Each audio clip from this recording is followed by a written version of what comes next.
ke-7 ini. Ayatnya 201 sampai 206 atau ayat terakhir.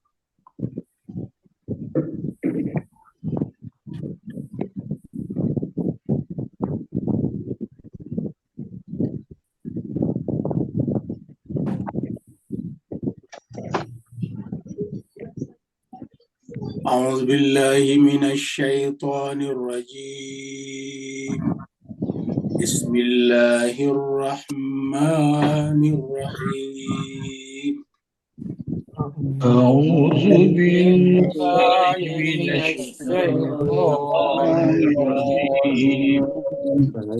بسم الله الرحمن الرحيم. إن الذين اتقوا إذا مسهم طائفة من الشيطان إن الذين اتقوا إذا مسهم الشيطان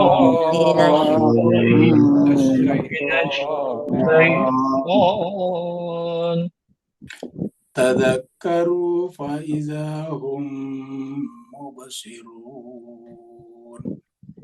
تذكروا فإذا هم مبصرون. وإخوانهم يمدونهم في الغي ثم لا يقصرون. وإخوانهم يمدونهم لا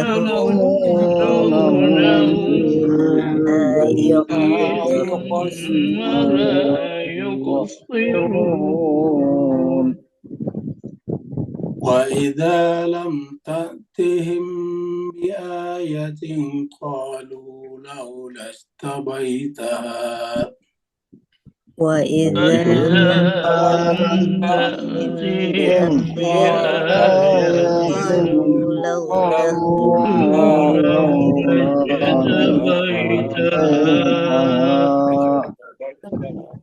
قل إنما أتبع ما يوحى إلي من ربي. قل إنما ما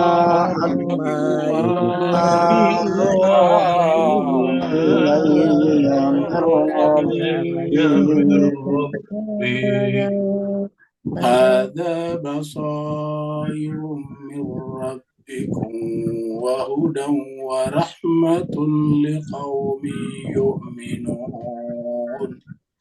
هذا بصائر وهدى ورحمة لقوم يؤمنون.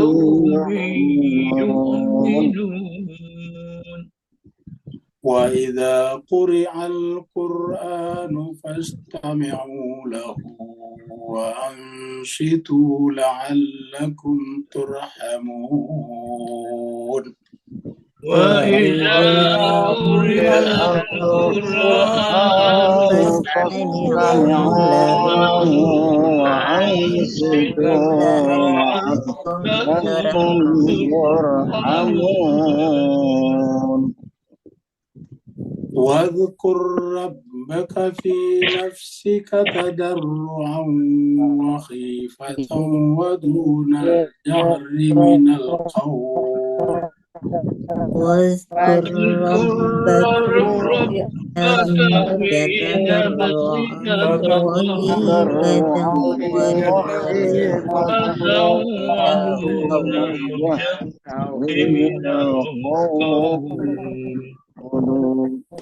ودون الجهر من القول بالغدو والآصال لا تكن من الغافلين. ودون الجهر من القول بالغدو والآصال.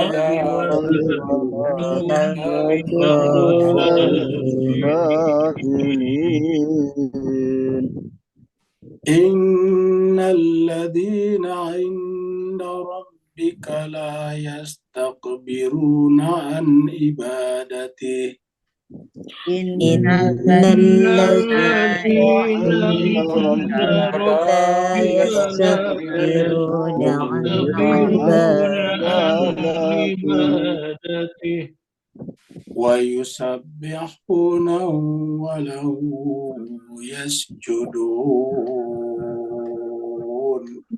ويسبحونه ويسبحونه وله وله يسجدون صدق الله العلي العظيم صدق صدق الله الله العلي العظيم العظيم اللهم اللهم صل صل وسلم وزد عدد وبارك وبارك على على رسول رسول الله وآله الأطهار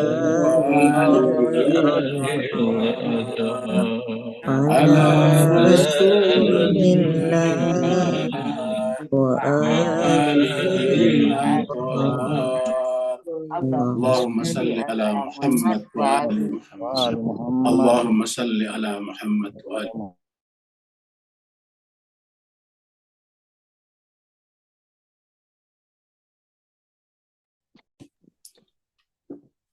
Jemaah sekalian, terima kasih banyak telah membaca Al-Quran bersama-sama. Semoga Allah SWT melihat kita semuanya dengan pendengar, dengan penglihatan yang sebaik-baiknya, sebagaimana Allah SWT melihat, memandang para nabi, rasul, dan orang-orang soleh lainnya.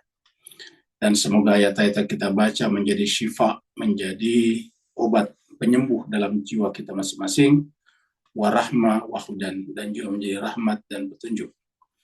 Kita teruskan surat Al-A'raf kita.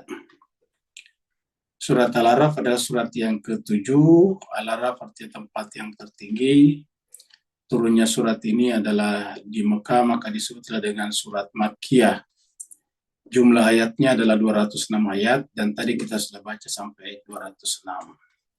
Dengan demikian, malam ini adalah merupakan malam terakhir untuk surat Al-A'raf.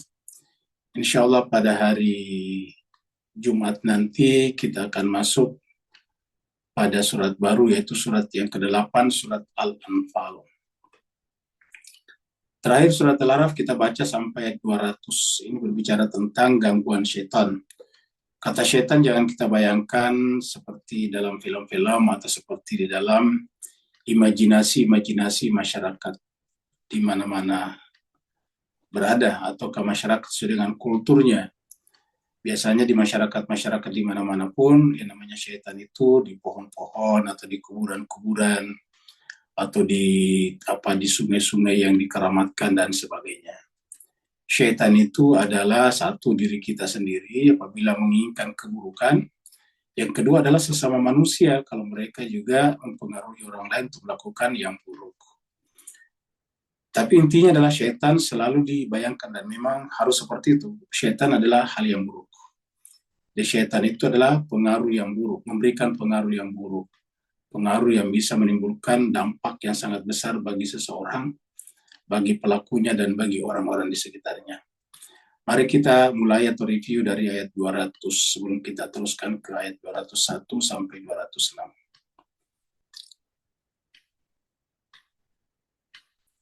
Di ayat 200 Allah SWT berfirman, A'udzubillahi minasyaitonirrajim.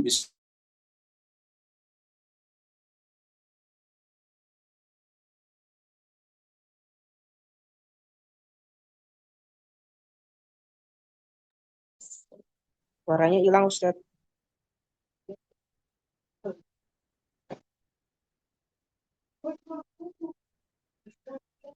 Iya, hilang suaranya. Iya, hilang ya suaranya. Ya, ditunggu Bapak Ibu.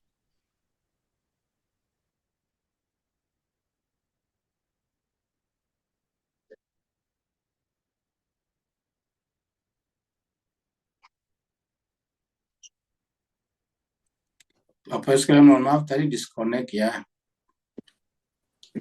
Mari kita masuk lagi ke screen.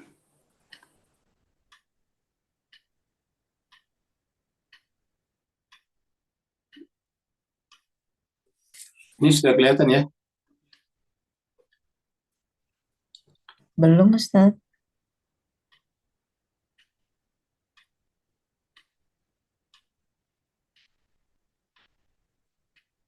Sudah Ya, kelihatan? iya, oke, sudah.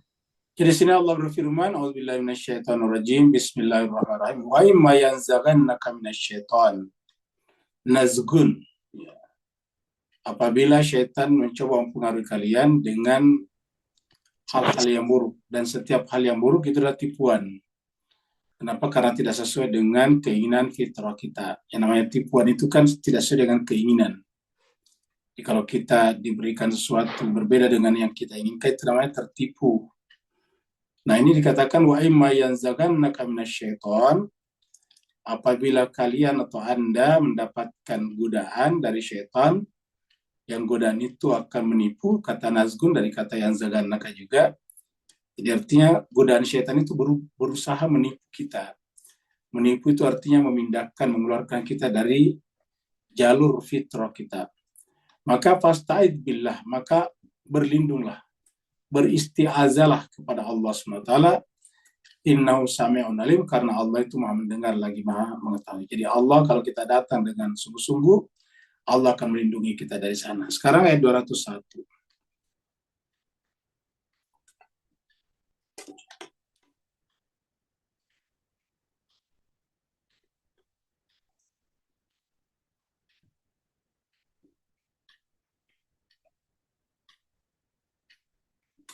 Innal ladzina taqu iza massahum ta'ifun. Sungguhnya orang-orang yang ittaqau, bertakwa. Jadi sungguhnya orang-orang yang bertakwa, idza massahum ta'ifun, apabila menimpa mereka, massa itu adalah menyentuh mereka. Yang kata-kata la yamassu illal mutahharun, tidak ada yang menyentuh, menjangkau. Jadi sungguhnya orang-orang bertakwa itu apabila ada segolongan dari syaitan yang coba untuk menjangkaunya, mempengaruhinya, untuk menjadikannya bagian daripada golongan syaitan. Dalam Al-Quran ada dua golongan, Hizbullah dan Hizbus Syaitan. Jadi apabila satu golongan mencoba menyentuh, menjangkau, mempengaruhi kita dalam hal yang buruk, maka itu adalah syaitan. Yang buruk itu artinya bertentangan dengan fitrah, yang bertentangan dengan akal sehat. Nah, apa yang harus kita lakukan? Jadi kalau di atas tadi itu adalah Al-Quran, maka di atas itu adalah sudah ada juklatnya di atas. Apabila kita coba ditipu oleh syaitan, maka kita fastaiz billah, minta izin kepada Allah, minta berlindung kepada Allah. Dalam ayat ini, kalau tadi kan baru nazgun itu artinya baru berusaha untuk menipu. Kalau di sini sudah massahum, sudah menyentuh, ya, sudah menjangkau kita. Jadi apabila satu golongan daripada syaitan atau orang-orang yang buruk coba menjangkau kita, menyentuh kita, sudah mempengaruhi kita, apa yang harus kita lakukan adalah tazakkaru, segera ingat kepada Allah. Jadi yang harus dilakukan adalah tazakkaru, segera ingat kepada Allah. Berzikir maksudnya. Tazakkar bisa berarti segera berzikir, mengingat. Tapi apa yang kita ingat? Allah bisa juga, tapi lebih khusus lagi adalah ajaran-ajaran Allah dalam kitab sucinya. Jadi kita mengingat Allah dengan menjangkaunya melalui kitab sucinya. Kalau syaitan menjangkau kita melalui bisikan-bisikan atau pikiran-pikiran buruk, maka kita menjangkau Allah SWT melalui kitab sucinya. Jadi apabila kalian massahum, coba disentuh, dipengaruhi, dimasuki, dikooptasi oleh satu golongan daripada syaitan, maka tindakan yang paling bagus adalah tadzakkaru, segera mengingat Allah. Segera ingat tentang pelajaran atau ajaran yang Allah berikan di dalam Al-Quran lengkap. Faidahum, maka dengan serta-merta, mereka, siapakah mereka ini? Yaitu tadi orang bertakwa yang coba dipengaruhi oleh syaitan. Ya. Masahum ta'ifu minasyaitan. Jadi faizau maka mereka dengan serta-merta mubsirun. Jadi ayat ini menjelaskan kepada kita kalau kita ingat kepada Allah di sini, ya, jadi kalau kita ingat kepada Allah di sini, apa yang terjadi kemudian? Maka hati kita, jiwa kita tiba-tiba melihat. Basirahnya tiba-tiba muncul. Mubsirun ini satu asal kata dan basirah. Jadi apabila ingatan kita, kesadaran kita satukan dengan Allah, dengan ajaran Allah, maka dengan serta-merta kesadaran kita juga akan muncul kembali. Kita ibarat pingsan, siuman kembali, sadar kembali. Tiba-tiba hum mubsirun, mereka adalah melihat. Inilah juga yang dimaksud dengan ala bidzikrillahi tatmainnul qulub. Karena apabila mubsirun, hati menjadi tenang. Dan itu apa? Karena mengingat Allah. Ala bidzikrillahi tatmainnul qulub. Jadi intinya adalah ingat. Jadi kata kuncinya adalah ingat. Jadi artinya berdasarkan ayat ini, orang yang berhasil dikuasai syaitan berarti telah lalai, sudah tidak ingat lagi. Ada celah, ada kosong, ada ruang, ada lubang dalam jiwanya yang memungkinkan tadi syaitan dan golongannya bisa menyusup masuk, bisa mengendap-endap masuk tanpa dirasakan. Nah, maka kalau itu sudah terjadi, maka seharusnya secepatnya kita ingat tentang ajaran Allah. Kita tiba-tiba kita menyadari bahwa diri kita ini lemah. Jadi kita menyadari bahwa kita ini lemah. Ya. Kita tidak punya daya dan kekuatan apapun juga. Harapan kita hanya kepada Allah SWT. Apabila kita tiba-tiba merasa punya kekuatan, saya kan punya ilmu, saya orang alim, saya ulama, saya terpelajar, nah itu sudah berbahaya. Jadi kita merasa tiba-tiba sebagai orang yang bodoh, sebagai orang-orang yang tidak punya kemampuan apa-apa. Itu yang disebut dengan ingat kepada Allah. Karena mengingat kepada Allah artinya mengingat Allah dalam kesempurnaannya, dalam kemuliaannya, dalam kesempurnaan dan kemuliaannya, dalam ilmu, dalam kesucian, dalam kekuatan. Jadi sehingga kita tidak punya apa-apa. Kita tidak memiliki kesucian sama sekali. Karena yang suci hanya Allah. Kita tidak memiliki ilmu sama sekali. Karena yang punya ilmu hanya Allah. Kita tidak memiliki kekuatan sama sekali, karena kekuatan itu hanya milik Allah. Pokoknya kita harus datang dalam keadaan fakir kepadanya, itu bermakna tazakkaru. Apabila kita tidak sepenuhnya begitu, berarti yang kita ingat adalah diri kita sendiri karena kita merasa mampu, kita merasa berilmu, kita merasa punya kekuatan dan sebagainya. Kita lihat surat Az-Zukhruf, surat Az-Zukhruf ini. Surat Az-Zukhruf ini adalah surat yang ke-43 ayat 13 ya. Ini berbicara tentang berjalan, safar dengan menggunakan kendaraan. Jadi Allah ciptakan kepada kita kendaraan ketika Al-Qur'an ini turun, belum ada mobil, belum ada kereta, belum ada kendaraan mesin, maka yang ada hanyalah hewan-hewan ternak atau hewan-hewan yang dipelihara untuk tunggangan seperti unta, kuda, sapi, dan sebagainya. Nah, Allah ciptakan kendaraan-kendaraan itu untuk apa? Lintas tahu ala zuhuri, supaya kalian bisa duduk dengan stabil di dalamnya, kalau kendaraan di dalamnya. Kalau dulu adalah di punggungnya, ala zuhuri, di atasnya. Summa kemudian tadakkaruna. Jadi ketika kita berhasil mengendarai kendaraan, kalau dulu berarti kan menaklukkan, kan bisa kita kendarai ataukah kita atur itu jalannya onta ataupun kuda karena kita menguasainya. Kita mengendalikan itu kuda dan onta jauh lebih besar dari kita manusia. Badannya besar, bodinya besar, tapi kita bisa mengendalikannya. Kuda bagaimana agresifnya kuda, tapi bisa kita kuasai oleh manusia. Manusia bisa menguasainya. Tiba-tiba bisa duduk dengan baik di atasnya pakai pelana kalau unta misalnya. Nah, kenapa bisa begitu? Ya karena Allah lah yang menaklukkan itu kepada kita. Maka ketika itu terjadi, jangan kita mengingat diri kita, jangan kita memuji diri kita, tetapi tadzakkaru ni'mata rabbikum. Ingatlah akan nikmat dari Tuhanmu. Jadi kita ingat akan nikmat dari Tuhan. Apa bentuk tinggi daripada nikmat dari Tuhan itu? Kita pernah sampaikan adalah kenabian, dan kenabian yang paling sempurna adalah Nabi Muhammad. Kenapa? Karena kalau bukan karena Nabi Muhammad, onta itu tidak diciptakan. Kuda itu tidak diciptakan.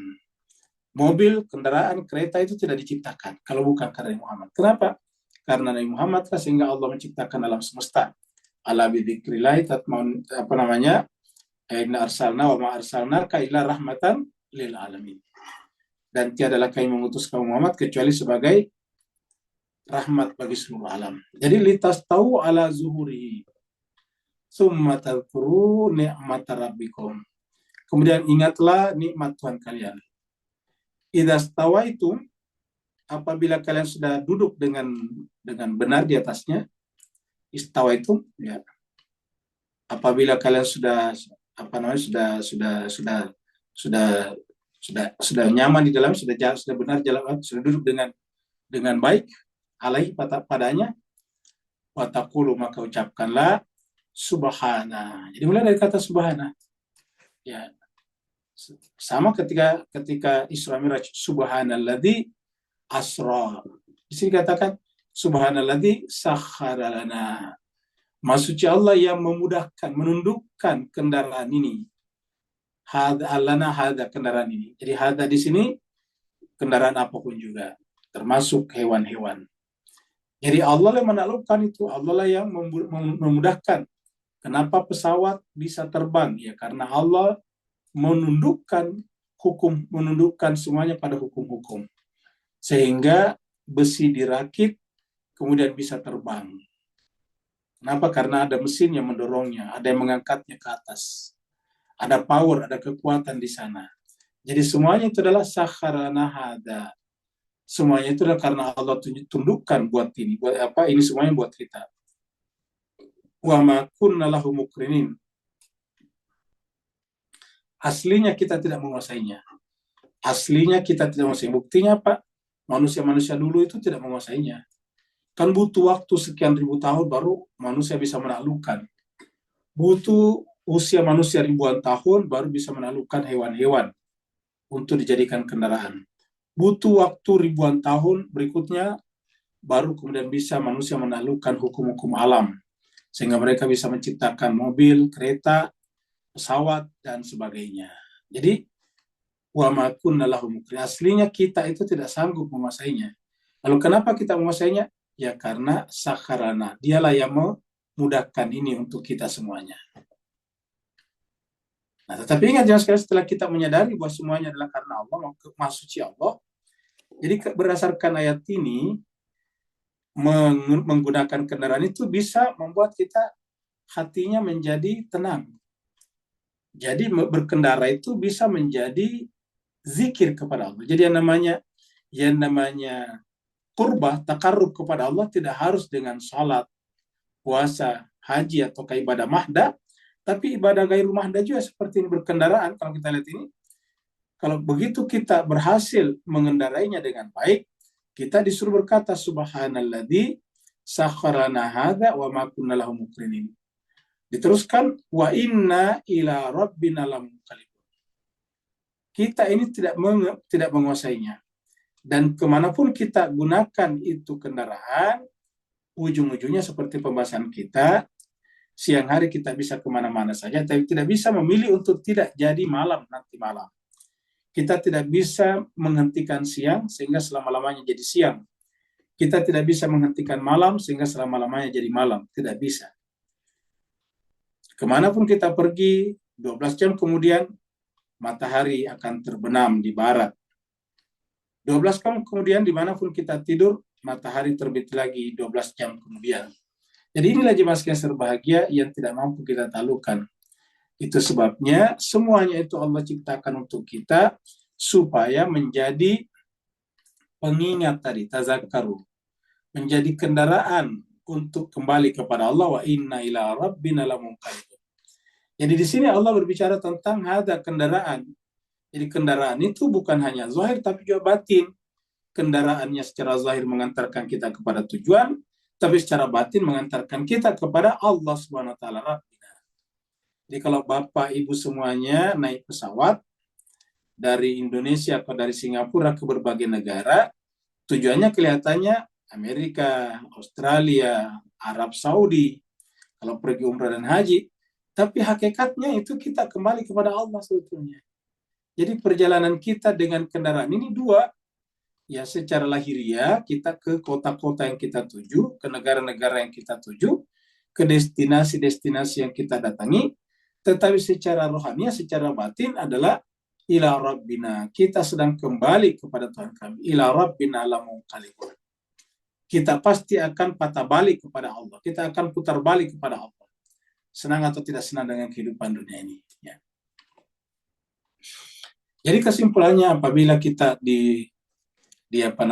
disentuh oleh syaitan tadi, maka kita ingat kepada Allah. Salah satu ingatannya adalah subhanalladzi sakhkhara lana hadza. Kendaraan di situ bisa bermakna kendaraan seperti onta, kuda, mobil, pesawat, kereta api. Bisa juga kendaraan kita, tubuh kita. Tubuh kita ini juga adalah kendaraan daripada jiwa kita. Ingat, tubuh adalah kendaraan bagi jiwa, bukan jiwa yang menjadi kendaraan bagi tubuh. Banyak orang yang membalikkan, di mana jiwanya yang jadi kendaraan tubuhnya. Tubuhnya lah yang mengendalikan jiwanya. Harusnya jiwalah yang mengendalikan tubuh kita. Maka oleh sebab itulah kata-kata kita subhanalladzi sakhkhara lana hadza, memudahkan, menundukkan ini semuanya. Hadza untuk siapa? Untuk kita. Siapa kita di situ? Rohani kita. Kita sebagai manusia, kita sebagai makhluk rohania, kita sebagai makhluk yang Allah tiupkan roh padanya, wa nafakhtu fihi min ruhi. Dan karenanya kitanya yang rohani itu inna ila rabbina lamunqalibun. Maka oleh sebab itulah begitu kita dapatkan godaan daripada syaitan, tadzakkaru fa idza hum mubsirun. Maka dengan cara seperti tadi, maka jiwa kita dengan serta-merta menemukan basirahnya kembali ataukah menyala cahayanya kembali.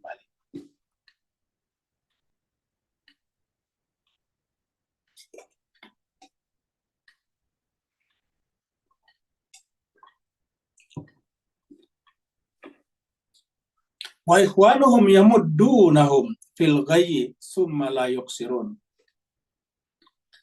Dan saudara-saudara mereka, kawan-kawan mereka. Penggunaan kata ikhwan di sini menunjukkan bahwa orang-orang yang melakukan kejahatan juga solidaritasnya tinggi. Terkadang lebih tinggi solidaritasnya pelaku kejahatan daripada orang yang mengaku melakukan kebenaran atau kebaikan.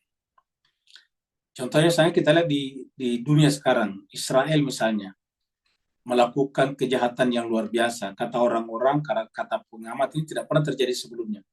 Lebih parah daripada apa yang dilakukan yang terjadi di Jerman. Ini lebih parah. Nah, jemaah sekalian berbahagia, kenapa mereka seperti itu? Karena mereka yang mudunam, bantu-membantu. Yang mudunam di sini adalah bantu-membantu. Ya. Dan mereka menggunakan kata ikhwanuhum. Ya, kita sudah sampaikan bahwa Israel itu secara agama resmi adalah Yahudi. Amerika secara agama resmi itu adalah mayoritasnya Protestan. Italia atau Inggris, mayoritasnya itu secara agama adalah Katolik, Anglikan. Ya. Italia secara agama adalah mayoritasnya Katolik Roma. Jadi mereka berbeda-beda. Tetapi apa yang terjadi kemudian, mereka bisa bahu-membahu membantu Israel. Apapun yang terjadi, mereka bantu Israel. Apapun kejahatan yang dilakukan Israel, mereka bantu bahu-membahu. Lihatlah kemarin kerusuhan bola yang terjadi di Belanda. Ya, jelas-jelas semua orang tahu bahwa yang memicu kerusuhan itu adalah Israel. Ya, dengan merobek, memanjat rumah-rumah orang yang ada bendera Palestinanya. Sehingga terlahirlah kerusuhan. Tetapi apa yang terjadi dengan Perdana Menteri Belanda? Kita semua mendengarkan. Yang disalahkan justru yang orang-orangnya sendiri. Ya, yang dianggap sebagai pro-Palestina, luar biasa. Kenapa seperti itu? Ya, karena bahu-membahu. Jadi mereka sendiri bahu-membahu. Sementara orang Islam, sama-sama Islam, cari-cari celahnya supaya tidak bersatu. Ya. Jelas-jelas sama. Ya. Yang namanya Sunni dan Syiah itu sama-sama kiblatnya kepada Baitullah, Masjidil Haram. Sama-sama juga berziarah ke Masjid Nabawi di Madinah. Sama-sama juga mensucikan Masjidil Aqsa, itu sama-sama. Sunni Syiah sama-sama mensucikan Masjidil Aqsa. Ya. Sama-sama juga nabinya Nabi Muhammad sallallahu alaihi wasallam. Al-Qur'annya juga sama-sama, luar biasa. Tetapi dicari-cari saja alasan supaya mereka konflik. Ada di antara orang Islam sendiri mengatakan Sunni dan Syiah tidak bisa disatukan. Bayangkan seperti itu. Padahal Al-Quran mengatakan innamal mu'minuna ikhwah. Ya. Al-Quran juga mengatakan bahwa wa'tasimu bihablillahi jami'an. Berpegang teguhlah semuanya kepada tali agama Allah. Wadhkuru ni'matallahi alaikum idh kuntum a'daan fa'allafa bainakum wasbahtum binikmati ikhwana. Ini benar kata ikhwan. Tetapi jelas-jelas Al-Quran bahwa umat Islam itu apapun mazhabnya bersaudara, tapi ada saja dari kalangan umat Islam, terkadang penceramah juga, ustadz juga, yang mengatakan Sunni dan Syiah tidak bisa disatukan. Sementara mereka sudah babak belur. Coba kita lihat. Gaza sudah babak belur, Palestina sudah babak belur, tetapi masih ada saja seperti itu. Kita bersyukur ada pertemuan Arab dan Islam kemarin di Riyadh. Ya, semuanya kelihatannya punya suara yang sama. Mudah-mudahan ini tidak berbeda antara apa yang diucapkan dan apa yang ada di dalam hatinya. Mudah-mudahan tidak berbeda antara yang diucapkan dengan yang ada di hatinya. Ya. Karena di dalam Al-Quran ada seperti itu. Yaquluna bi alsinatihim ma laisa fi qulubihim. Ada orang yang mengucapkan sesuatu di lisannya, tetapi ma laisa fi qulubihim, tapi sebenarnya tidak ada di dalam kalbunya. Nah, mudah-mudahan lebih daripada 50 negara Arab dan Islam itu berkumpul kemarin di Riyadh konsisten untuk memperjuangkan itu. Ya. Karena intinya adalah setan saja bersaudara. Coba bayangkan ini. Menggunakan kata ikhwan ini bukan kita bilang, ini Al-Quran yang mengatakan. Ya. Jadi mereka juga punya persaudaraan, ikhwanuhum. Saudara-saudara mereka juga. Yang muduna membantu mereka, dan kita lihat sekarang. Kejadian ini terjadi di Timur Tengah. Karena apa yang terjadi di Timur Tengah ini jelas-jelas setan. Ini perbuatan setan. Cukup memecah belah saja itu sudah perbuatan setan. Al-Quran mengatakan innama yuridu apa yang diinginkan setan daripada kalian itu adalah ayyuqi bainakumul adawat wal baghdha. Yang diinginkan setan dari kalian itu adalah permusuhan dan perpecahan. Nah, ini bukan lagi permusuhan, tetapi peperangan dan pembunuhan, genosida. Masa tidak bisa disebut setan itu? Ya. Tapi hebatnya mereka bisa bersatu padu. Wa ikhwanuhum yamuddunahum. Mereka bisa membantu. Ingat kata-kata yang muduna ini sebetulnya itu memperluas pengaruhnya. Coba kita lihat secara bahasa ini. Madda yang mudu ini ya. Kita lihat di sini kamus ya. Ini ada kamus ya. Nah, ini dia. Madda. Nah, ini kita lihat madda yang mudu. Yang muduna tadi. Yang meregang itu melebarkan, memanjang, memuai juga, meluas, menyebar, mengulur, memperpanjang, kan begitu. Jadi kata-kata madda yang mudu itu memperpanjang, membantu mereka memperluas pengaruhnya, memperbesar pengaruhnya. Ya. Jadi kata-kata yang mudu di sini bukan hanya membantu, tapi membantu memperluas pengaruhnya, membantu memperbesar pengaruhnya. Coba kita lihat yang dilakukan Houthi di Laut Merah adalah menyerang kapal-kapal yang akan datang pergi ke Israel. Ya, pergi ke Israel. Karena kalau Israel dibantu kebutuhannya, ya semakin lama melakukan kejahatannya. Makanya Houthi hanya minta satu hal. Kami akan melakukannya sampai Israel menghentikan serangannya di Gaza. Kan sederhana. Jadi bukan Houthi yang mulai, hanya melakukannya agar Israel menghentikannya. Karena dunia termasuk PBB tidak mampu menghentikan Israel. Nah, apa yang dilakukan Houthi mengganggu pelayaran-pelayaran? Apakah semuanya? Tidak. Hanya yang mau datang ke Israel. Tapi apa yang dilakukan Amerika dan Inggris, Jerman? Menyerang Houthi. Kan artinya bantu-membantu. Apa hubungannya Houthi dengan Amerika? Tidak ada. Apakah Houthi menyerang seluruh kapal Amerika? Tidak. Hanya yang menuju ke sana membawa kebutuhan Israel. Tapi kenapa mereka menyerang Houthi? Itu tadi. Alih-alih menghentikan Israel melakukan genosida di Gaza, mereka justru menggempur Houthi yang meminta supaya dihentikan Israel kepada Gaza. Ini artinya apa? Ikhwanuhum yamuddunahum. Saudara-saudara mereka membantu mereka. Sementara orang Islam justru sebaliknya. Ya. Kita lihat terakhir apa yang terjadi. Bapak Ibu sedang baca berita bahwa berdasarkan desakan Amerika, Qatar telah mengusir Hamas dari Qatar. Coba. Karena Hamas tidak mau menerima gencatan senjata ditawarkan Amerika. Apa gencatan senjata? Cuma sementara untuk melepaskan Sandra. Sedangkan yang ditawarkan Hamas ya gencatan senjata permanen, menarik diri dari Gaza. Ya, tidak ada lagi peperangan. Kan sederhana. Tapi Amerika mengusulkan hanya gencatan, seperti Israel juga, hanya gencatan senjata sementara untuk melepaskan Sandra, pertukaran Sandra. Setelah itu Israel tetap ada di Gaza. Ya tentu Hamas tidak mau. Tapi karena Hamas menolak, apa yang dilakukan? Qatar, ulangi lagi, Qatar mengusir Hamas dari negaranya. Jadi kita lihat kepada siapa mereka bersaudara sebetulnya. Apakah itu masuk kategori innamal mu'minu ikhwah? Ya. Harusnya kan innamal mu'minu ikhwah fa'aslihu baina akhawaikum, kan begitu. Memperbaiki saudara-saudara yang tertindas. Tapi ini justru terbalik. Nah, maka kita lihat wa ikhwanuhum yamuddunahum. Justru syaitan itu adalah saudara-saudara mereka yang mudunahum, memperluas, memperbesar kekuatan dan pengaruh mereka fil ghayyi, di dalam melakukan kejahatan, kesesatan. Begitu juga media massa mereka semuanya mendukung apa yang dikatakan Israel. Kita lihat kemarin kasus di Belanda, hampir semua media massa besar dunia itu mengutip kata-kata Benyamin Netanyahu bahwa mereka diperlakukan sebagai korban. Padahal semua orang tahu bahwa yang terjadi adalah mereka yang menarik. Dan ini foto-fotonya, video-videonya bisa dilihat. Mereka yang memanjat rumah-rumah penduduk setempat, padahal mereka adalah pendatang, mereka adalah penonton. Di rumah-rumah orang dipanjat sampai di lantai 2, lantai 3 untuk diturunkan bendera Palestinanya. Kan ini adalah mencampuri namanya urusan rumah tangga orang. Nah, tetapi hebatnya lagi, Perdana Menteri Belanda justru menyalahkan rakyatnya sendiri dan membenarkan pendatang yaitu Israel yang jelas-jelas melakukan kerusuhan. Inilah yang disebut bersaudara dalam setan. Ikhwanuhum yamuddunahum fil ghayyi. Tapi sayang umat Islam tidak cukup melihat ini untuk memperkuat posisi persaudaraannya. Ya. Jadi wa ikhwanuhum yamuddunahum fil ghayyi. Nanti kalau kita lihat sudah agak reda Timur Tengah, mereka bangun normalisasi lagi, bikin perdagangan lagi, seperti itu seterusnya. Jadi makanya kita tadi mudah-mudahan apa yang dilakukan kemarin di Riyadh itu bukan hanya berhenti di lisan, tapi sampai di kalbu. Wa ikhwanuhum yamuddunahum fil ghayyi tsumma la yuqsirun.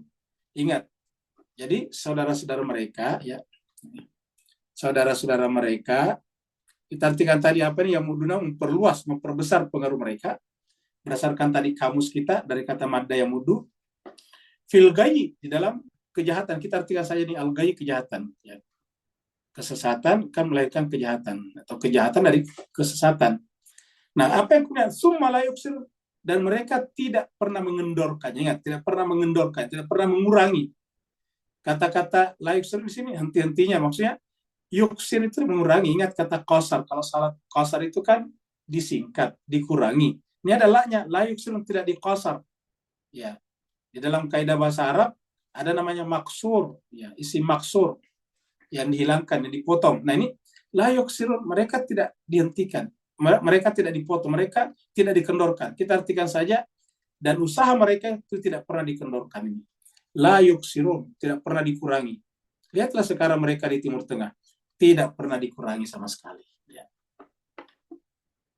Sangat mungkin nanti dengan terpilihnya Donald Trump, sangat mungkin perang Ukraina dengan Rusia akan berhenti. Tapi apakah berhenti perang Israel menggenosida Palestina? Jawabannya tidak.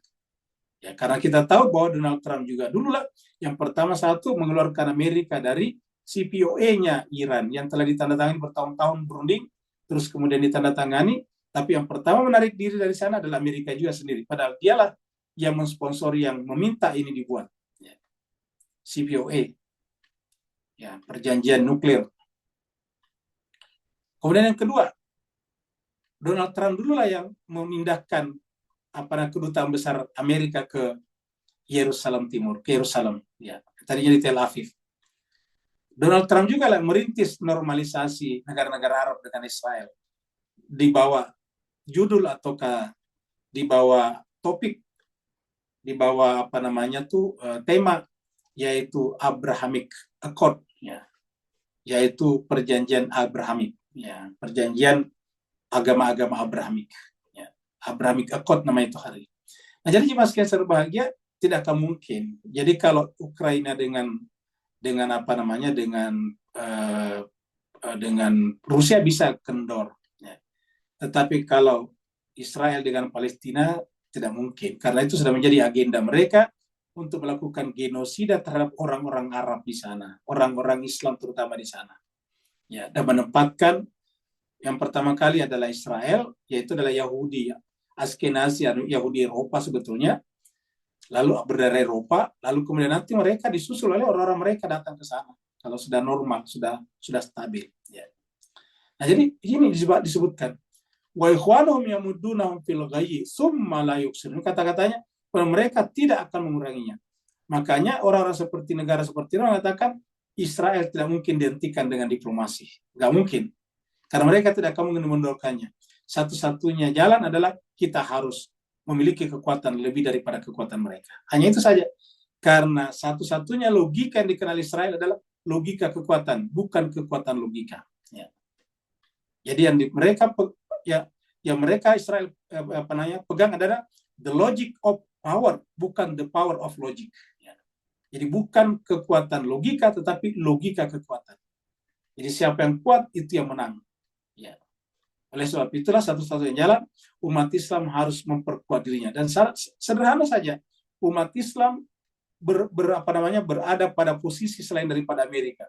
Umat Islam berkumpul di BRICS, umat Islam berkumpul bersama dengan Iran misalnya, maka mereka akan bisa membagi senjata yang kuat.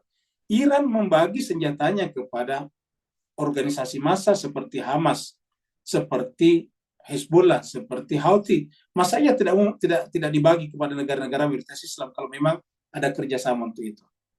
Pertanyaannya, beranikah negara-negara ini? Makanya kita katakan tadi, mudah-mudahan tidak hanya di lisan saja.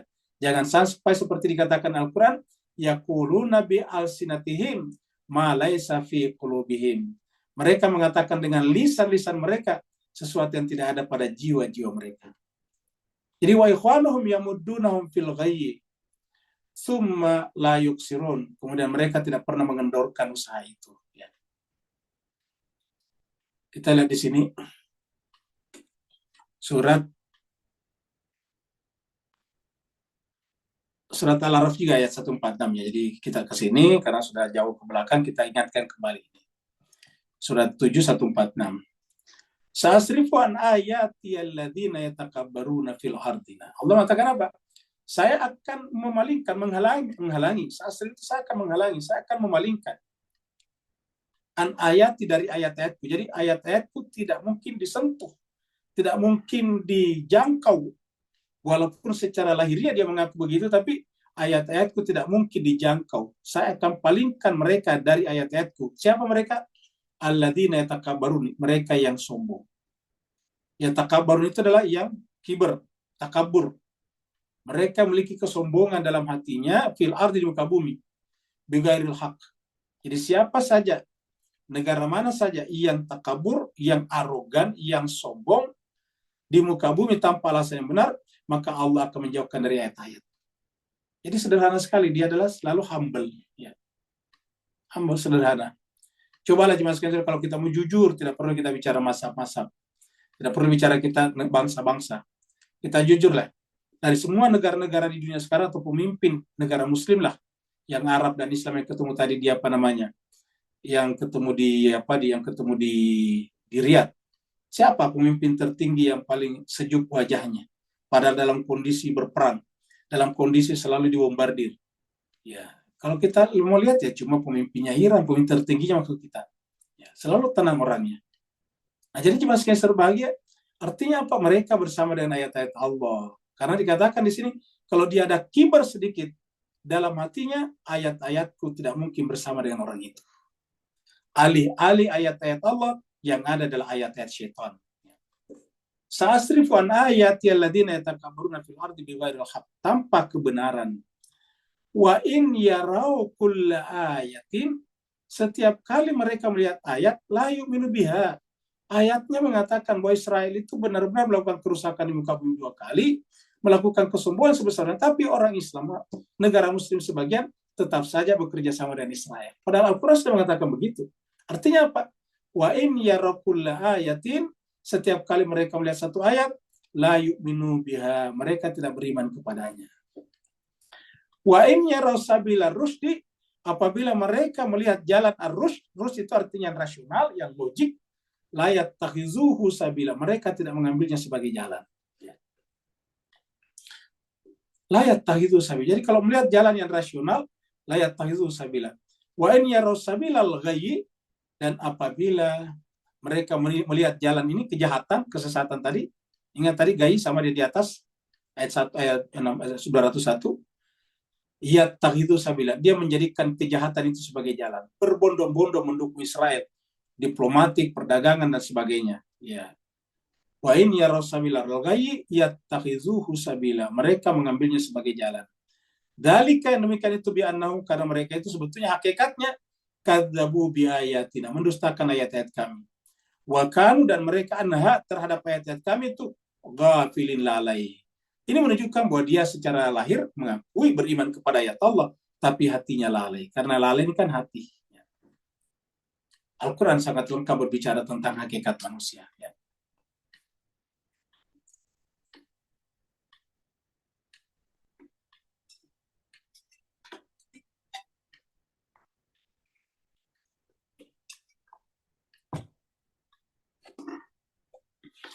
Wa idza lam ta'tihim bi ayatin qalu laula tabaitaha, dan apabila datang Nabi kepadanya tidak membawa ayat baru, maksudnya tidak, apabila kaum Muhammad datang kepada mereka tidak membawa ayat baru, kan dulu ayat itu harus sesuai dengan perintah Tuhan.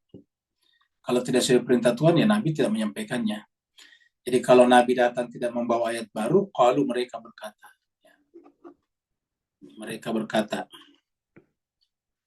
ya, apa kata mereka?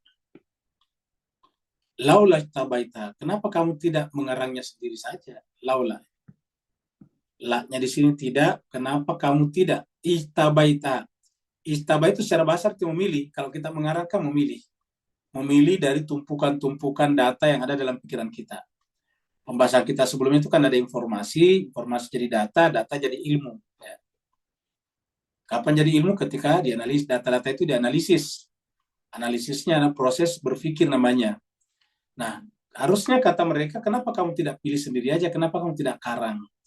Jadi dalam pandangan mereka, buat apa mengikuti kitab suci Al-Quran atau mengikuti ayat-ayat Allah?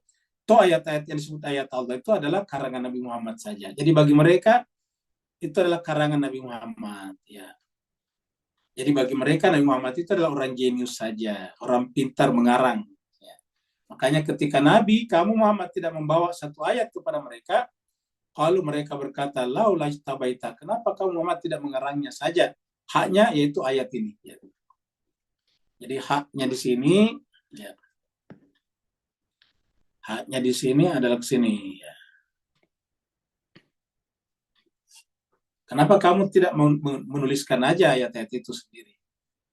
Kul, katakanlah Muhammad ini, untuk menjawab masalah seperti ini pun, harus ada perintah dari Tuhan. Ya. Jadi untuk menjawab ini kan mereka berkata, mereka menuduh Nabi Muhammad sebagai pengarang kitab suci. Tapi Nabi sendiri tidak langsung menjawabnya. Sekaligus ini semua mengajarkan kepada kita, kalau kita ada sesuatu dengan orang lain, kita jangan langsung menjawabnya. Kita dengarkan dulu baik-baik, kita resapi baru menjawab. Ya, paling tidak kita tanya dulu pikiran kita tanya dulu akal sehat kita, cocok tidak? Kita tanya dulu hati nurani kita, cocok tidak? Kalau tidak cocok ya jangan diucapkan. Nah, jadi kalau ini adalah kul, Tuhan berkata kul, katakanlah. Nah, kalau kita paling tidak nunggu kata-kata dari pikiran kita. Kalau pikiran kita, akal sehat kita, atau nurani kita berkata kul, ya kita katakan. Kenapa ya? Karena kita tidak dapat wahyu seperti Nabi. Ya. Jadi paling tidak katakan hati nuraninya. Kata Nabi, iftah qalbaka, mintalah fatwa kepada kalbumu. Ya. Jadi setiap ada sesuatu yang kita langsung tanggapi, respon. Kita harus tunggu, kita dengarkan baik-baik, kita menyimak orang lain berbicara dan berkata-kata, baru kita renungkan, pikirkan, resapi, baru kemudian kita menjawabnya. Jadi, qul, katakanlah innama attabi'u ma yuha ilayya. Katakanlah bahwasanya saya tidak mengarang, kalau begitulah. Saya tidak mengarang Hanya saja, jadi penggunaan kata innama di sini menunjukkan batasan. Tidak pernah ada yang saya sampaikan, begitu maksudnya.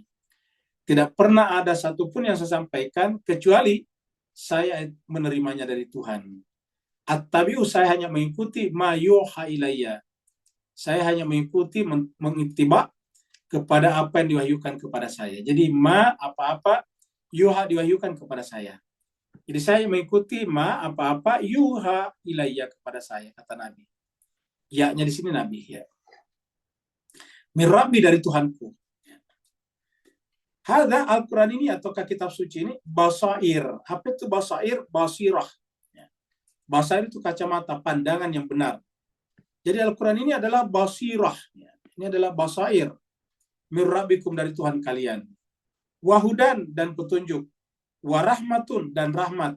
Liqaumi yu'minun. Jadi dia adalah basair, dia adalah petunjuk, dan dia adalah rahmat. Jadi 3 di sini. Ya. Pertama basair, ya. Yang kedua adalah hudan, yang ketiga adalah rahmah. Ya. Basair, hudan, warahmah, dari Allah, dari Tuhan kalian. Untuk siapa? Liqaumi yu'min, bagi orang yang beriman saja. Bagi mereka yang mencoba menyambungkan hatinya dengan zat yang maha tinggi. Ataukah mereka yang coba melepaskan hatinya dari cengkeraman hawa nafsunya. Jadi hadza basairu min rabbikum wa hudan wa rahmah liqaumi yu'minun, bagi mereka yang beriman. Jadi liqaumi yu'minun, bagi mereka yang beriman. Ya. Jadi bagi mereka yang beriman, ya, liqaumi yu'minun. Nah, jadi kata-kata basair ini kita ketemu beberapa kali dalam Al-Quran. Di antara kita pernah ketemu ini adalah di dalam surat surat Al-An'am yang baru kita lewati, ya. Kita lihat di sini. Surat Al-An'am itu ini ya 103, surat Al-An'am. Surat 6 ayatnya 103. Surat Al-An'am surat 6 ayatnya 103. La tudrikuhul absar. Dia Allah tidak bisa dijangkau oleh al-absar, pandangan, penglihatan, panca indera dan hati kita dan akal pikiran kita. Wa huwa yudrikul absar, tapi dia menjangkau al-absar. Dia menjangkau panca indera kita, dia menjangkau juga akal pikiran kita. Wa huwa, dan dia Allah al-latiful khabir. Dia adalah halus sekali. Karena begitu halusnya tidak bisa dijangkau oleh panca indera kita dan akal pikiran kita. Zatnya dia, maksudnya zatnya. Nah, qad ja'akum, karena kita tidak bisa menjangkaunya akal pikiran kita, maka Allah membantu kita, memberikan kepada kita kitab suci sebagai apa? Basair ini, basair. Qad ja'akum basairu min rabbikum. Ya. Basair, sama tulisannya persis. Hadza basair. Nah, di sini dikatakan ya, qad ja'akum basairu min rabbikum. Sungguh telah datang kepada kalian basair, pencerah ini, pembuka mata hati, min rabbikum, dari Tuhan kalian. Jadi Al-Quran ini adalah pembuka mata hati. Al-Quran ini adalah mencerdaskan pikiran kita. Dan itu datangnya dari Allah. Faman absara falinafsi. Siapa yang memandang realitas di sekitarnya berdasarkan basirah atau basair ini, maka itu menunjukkan jiwanya telah tercerahkan. Waman amya, tapi siapa yang buta terhadap basair ini, berarti menunjukkan jiwanya jiwa buta. Wama ana alaikum bihafid, dan saya tidak bertanggung jawab sebagai pemberi syafaat nanti di akhirat kepada kalian. Ya. Kita lihat juga di sini. Ya. Surat Al-Jasiyah juga ada di. Ya. Surat 45 ayat 20. Hadza basairum linnasi. Al-Quran ini apa? Basairun. Al-Quran ini adalah basair, sama tadi tulisannya juga. Ini basair. Ya. Sama nih. Ya. Sama juga dengan ini. Ya. Basair. Mana tadi? Ini. Sama dengan ini. Ya, jadi dah. Jadi Allah mengatakan, hadza basairu linnas. Ini adalah basairu linnas. Al-Quran ini adalah basair bagi manusia. Wahudan, dan petunjuk. Warahmatun, dan rahmat. Liqaumin, bagi kaum yuqinun. Jadi kalau tadi di sini liqaumi yu'minun, kalau di sini liqaumi yuqinun. Tapi sama-sama hadza basairul linnas wa hudan wa rahmatul liqaumi yuqinun. Kalau di sini katakan hadza basairu mir rabbikum wa hudan wa rahmatun. Kalau di sini menjelaskan mir rabbikum, asalnya kalau di sini adalah kepada siapa? Tujuannya yaitu linnasi, kepada seluruh manusia. Jadi hadza basarul linnas. Jadi Al-Qur'an luar biasa sebetulnya. Berkali-kali kita menemukan dalam Al-Quran menunjukkan bahwa Al-Quran ini sesuatu yang sangat-sangat luar. Karena ini adalah mujizat terbesar sepanjang sejarah kenabian. Tapi sayang kita umat Islam masih tidak menyiapkan waktu untuk mendalami kitab suci kita dengan sungguh-sungguh. 204.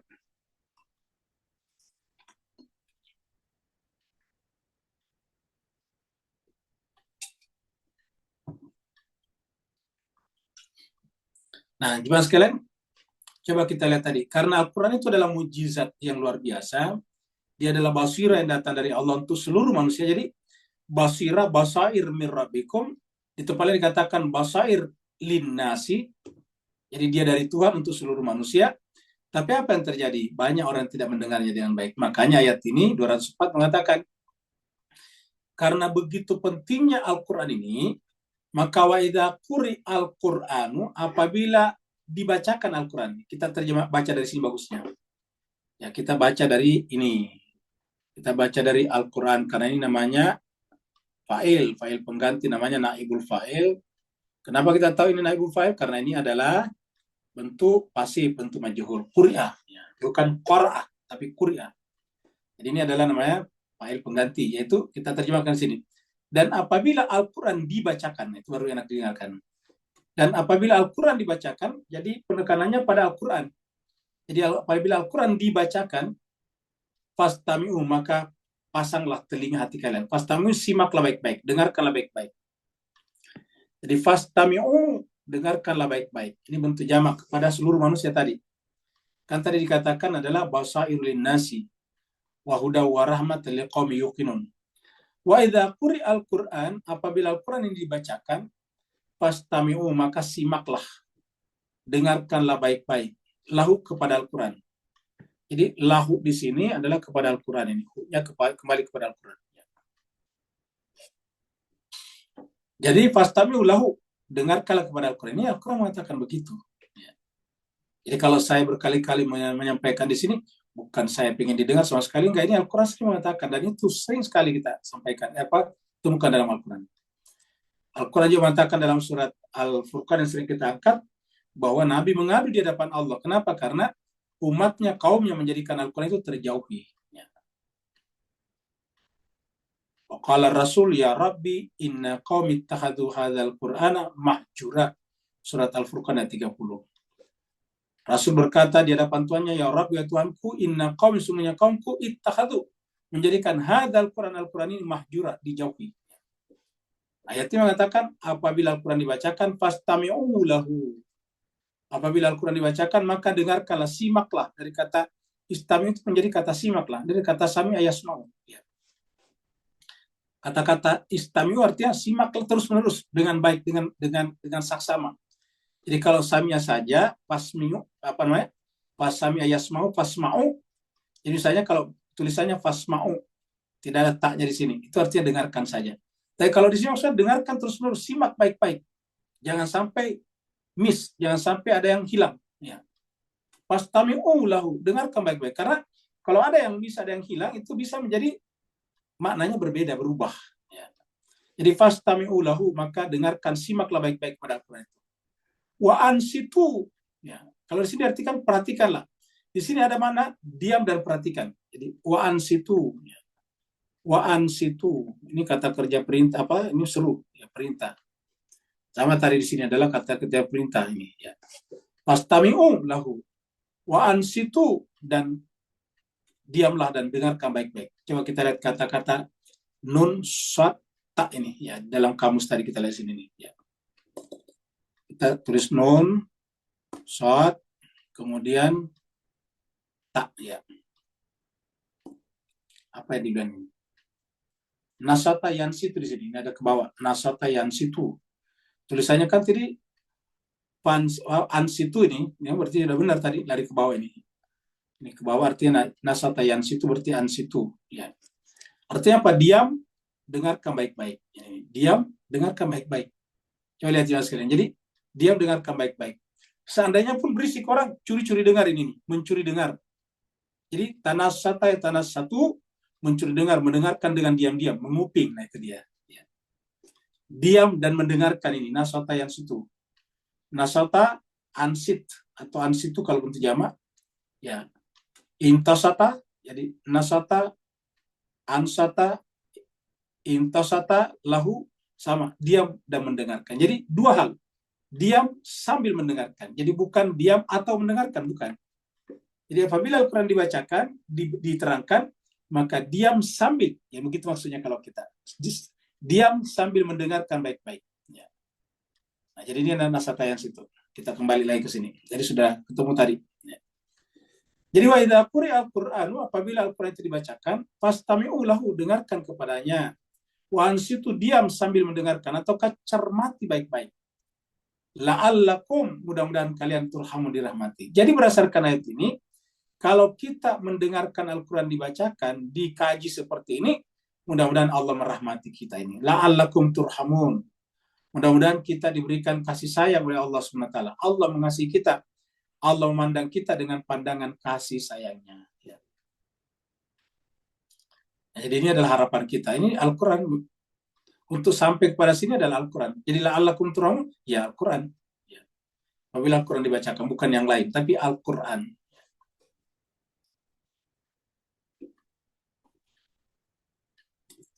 Sebelum tadi kita lewat, ya kita lihat dulu ada ayat di sini nih, yang mirip nih. Ya. Surat Al-Insyiqaq. Ini dia. Surat 84-21 nih. Wa idza quri'a alaihimul Qur'an la yasjudun. Artinya apa? Al-Quran itu disimak baik-baik tadi. Untuk apa? Ujung-ujungnya kita sujud. Ada orang yang mungkin menyimak Al-Quran tapi tidak sujud. Ada orang yang apabila Al-Quran dibacakan kepada mereka nih, sama-sama nih, quri'a di sini adalah majhul, bentuk pasif. Ini juga adalah naibul fa'ilnya di sini. Ya. Ini adalah objeknya kepada mereka, dibacakan kepada mereka. Jadi apabila Al-Quran dibacakan kepada mereka, mereka tidak bersujud. Jadi kan harusnya sujud, la yasjudun. Ya. Wa idza quri'a alaihimul Qur'an la yasjudun. Jadi harusnya satu tadi Al-Quran kalau kita dengarkan, kita simak baik-baik, kita diam dan mendengarkannya. Yang ketiga adalah kita harus sujud kepadanya. Kalau di sini dibicarakan ya tidak sujud. Jadi ada orang yang tidak sujud kepada Al-Quran. Ini dibicarakan di ayat ini. Ya. Nah, kita teruskan lagi. Kita mulai lagi kembali di sini.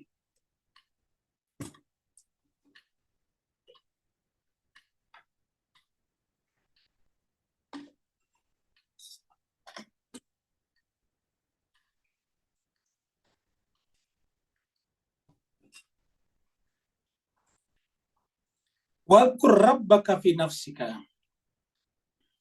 Yang mengatakan ingatlah Tuhanmu di mana? Di nafs, bukan hanya di lisan, tapi fi nafsika.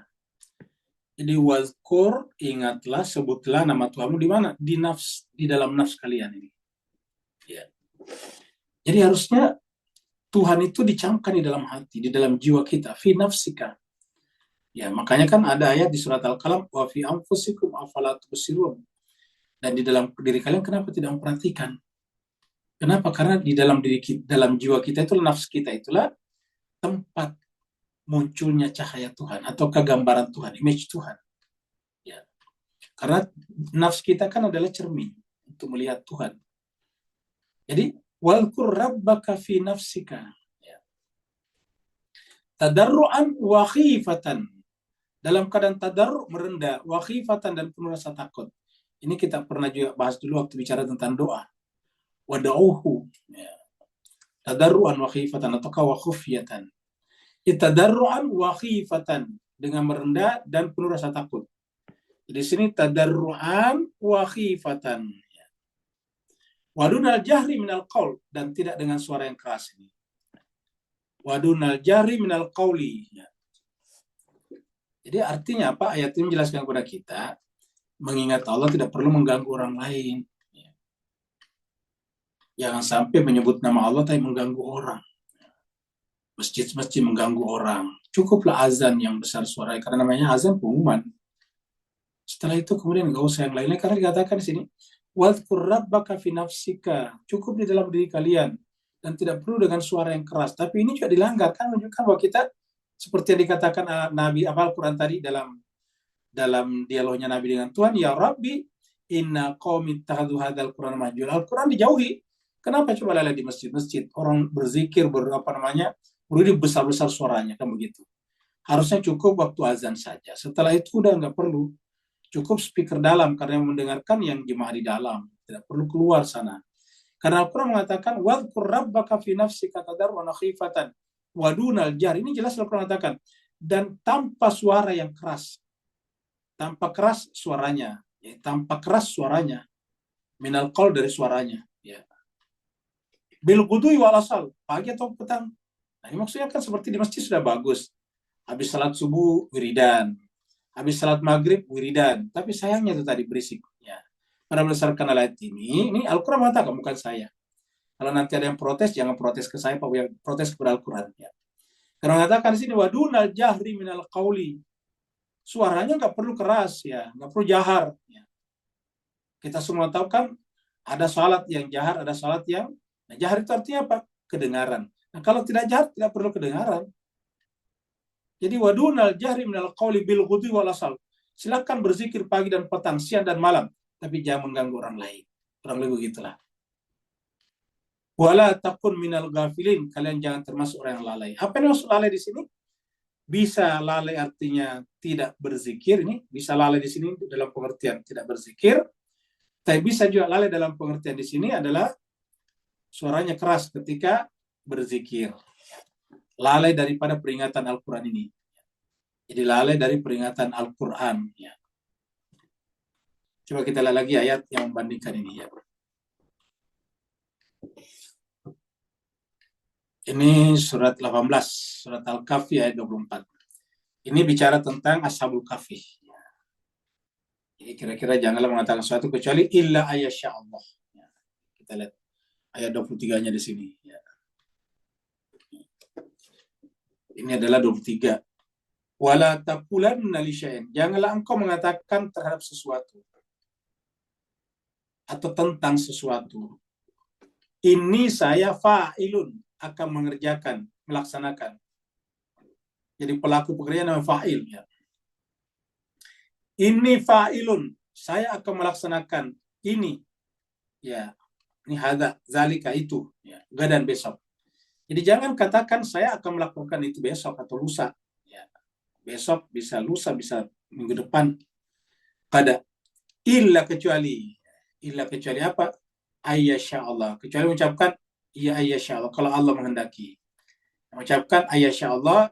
Lebih lengkapnya insya Allah. Jadi jangan mengatakan sesuatu kecuali bahwa apa yang Allah kehendaki. Bagaimana cara mengucapkannya? Diberikan contohnya. Di mana contohnya kita lihat di sini. Kita lihat contohnya di surat 37. Ada berapa sih? Kita ambil 37. Ya. Ya, ayatnya 101.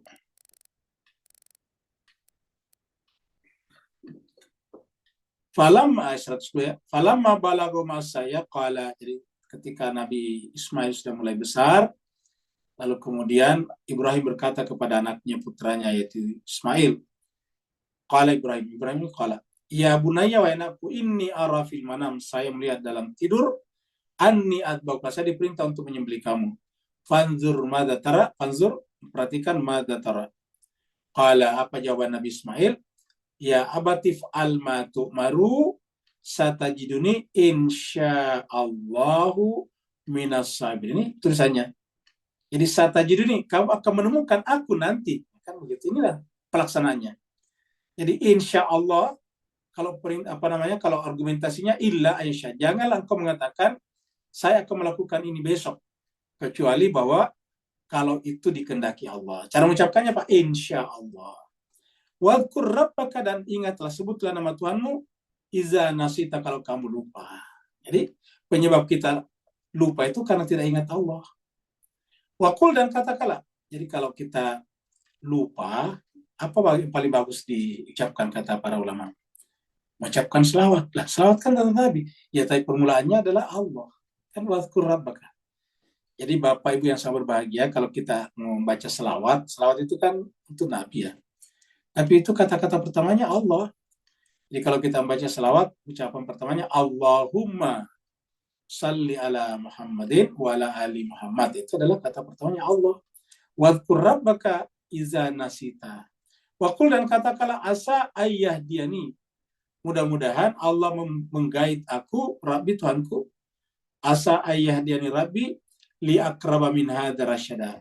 Untuk lebih dekat kepada kebenaran ini. Rasyada ini yang rasional. Ya, rasyada yang masuk akal. Jadi kita berharap supaya kita lebih dekat kepada yang masuk akal. Asa ayah diani Rabbi.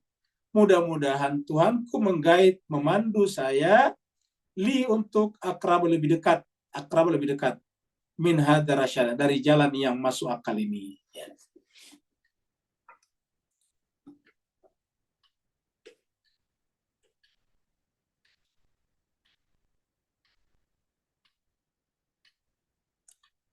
Ayat 206 terakhir ya. Innal ladzina inda rabbika la yastakbiruna an ibadatihi wa yusabbihunahu wa lahu yasjudun. Nah, ini dia. Jadi tadi kebalikan tadi daripada surat apa tadi? Surat An-Nasyat yang la yasjudun tadi. Ya, jadi ada tadi yang tidak bersujud ya.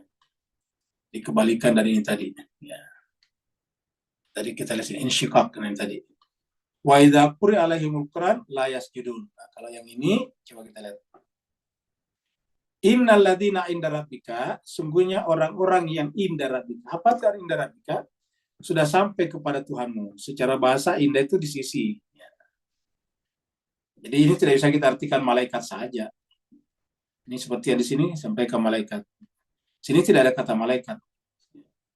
Kalau menurut saya secara pribadi, inda rabbika di sini yang sudah mencapai derajat di sana, yang sudah fana ke dalam kemuliaan Tuhan, dalam kebesaran Tuhan, di dalam keabadian Tuhan, dalam kebaqaan Tuhan. Jadi sudah fana. Nah, orang-orang sudah sampai di sana, kita sebut saja dengan insan kamil, maka la yastakbiruna, tidak ada lagi istikbar. Tidak ada lagi istikbar. Tadi ingat di atas kata yastakbiruna. La yastakbiruna, tidak ada lagi istikbar an ibadati, dalam beribadah kepadanya. Nah, orang yang tidak ada istikbar sesedikit apapun dalam beribadah kepadanya, inilah yang disebut dengan abad. Inilah yang disebut dengan hakikat abad ini ya. Inilah abad sebetulnya. Ya, seperti subhanalladzi asra bi abdihi ya, ataukah wa auha ila abdihi ma auha. Nabi memerintahkan Jibril mewahyukan kepada hambanya. Ya, wadhkur fil kitabi abdan, dan sebutkanlah dalam kitab suci seorang hamba. Ya, yaitu maksudnya Nabi Zakaria di situ. Ya. Nah, jadi abad itu adalah manusia sempurna. Nah, jadi innal ladzina inda rabbika, sungguhnya orang-orang yang ada di sisi Tuhan, yang sudah sampai di sana, la yastakbirun. Ya. Tidak ada lagi istikbar di dalam jiwanya sesedikit apapun juga an ibadati wa yusabbihuna, dan dia adalah bertasbih ya. Yusabbihunahu ya. Di sini kepada Tuhannya ya. Dan bertasbih kepadanya walahu yasjudun, dan kepadanya dia bersujud. Nah, jadi kita lihat bahwa tasbih yang sempurna apabila tidak ada istikbar. Kalau kita masih ada istikbar dalam jiwa kita, kita mengucapkan tasbih juga subhanallah, tapi tidak sempurna. Bisa hanya full lisan saja, bisa juga ada di hati tapi 10%, 20%, 30%, 40%, dan seterusnya. Bisa seperti itu. Ya. Kesimpulannya, selama masih ada kibar di sini, maka tidak bisa sempurna tasbihnya seseorang. Karena dikatakan la yastakbirun an ibadati wa yusabbihuna, dan dia bertasbih kepadanya, walahu, lalu kemudian bersujud. Ya, walahu yasjudun, baru kepadanya dia bersujud. Jadi pertama tidak boleh ada yastakbirun, tidak boleh ada istikbar, karena iblis lah itu yang istikbar. Yang kedua harus selalu bertasbih, baru kemudian sujud. Nah, jadi akhir daripada surat Al-A'raf apa jemaah sekalian? Yaitu sujud. Jadi sepanjang pembahasan kita surat Al-A'raf ini, dari ayat 1 sampai sekarang ujung-ujungnya adalah sujud. Dan kita perhatikan di awal pembicaraan kita ini adalah berbicara tentang kebenaran, lalu kemudian berbicara tentang Adam dan iblis, yang iblis itu tidak sujud. Ya, apabila ketika Allah menyuruh mereka sujud, fasajadu illa iblis, iblis tidak sujud.